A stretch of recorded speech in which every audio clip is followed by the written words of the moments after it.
Et j'ajoute qu'au cours de cette cérémonie de présentation de vœux, plusieurs agents de la main-d'œuvre non permanente ont été décorés de la médaille du travail, une marque de reconnaissance qui a été matérialisée par le secrétaire général adjoint du ministère de l'Emploi.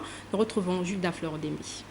De belles auspices pour ces agents de la main-d'œuvre non permanente à l'Assemblée nationale à travers cette cérémonie de décoration de la médaille du travail. Ainsi donc, plus d'une cinquantaine se sont vus épinglés. Pour certains, la médaille de bronze ou d'argent et pour d'autres, la médaille d'or par le secrétaire général adjoint du ministère de l'Emploi qu'accompagnaient ses proches collaborateurs. Cette distinction est le couronnement de plusieurs années d'efforts et d'abnégation accomplis au sein de cette institution, à la satisfaction des heureux récipiendaires. Pour moi, c'est l'émotion, parce que je ne m'y attendais même pas. Je suis rentrée à l'Assemblée nationale depuis le 4 janvier 1982 avec le président Bouma. Nous n'avons jamais pensé qu'un jour, le président de l'Assemblée nationale, Guy Nzouba-Ndama, allait penser à nous. Vraiment, je suis très ravie.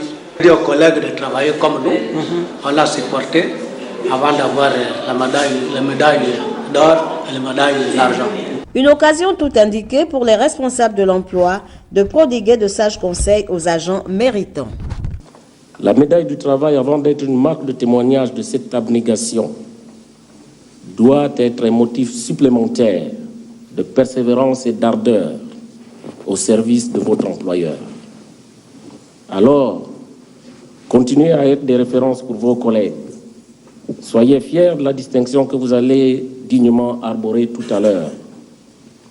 Quel que soit votre grade au sein des médaillés, ce qui compte, c'est le symbole. Symbole qu'il représente pour tout travailleur qui tire l'essentiel de ses ressources de son occupation professionnelle. En félicitant les impétrants, la première autorité de l'Assemblée nationale, M. Guy Nzouba-Ndama, a exhorté ses professionnels à être toujours aptes à relever tous les défis du moment. Ce n'est qu'à ce prix que l'institution qu'il dirige atteindra les objectifs escomptés.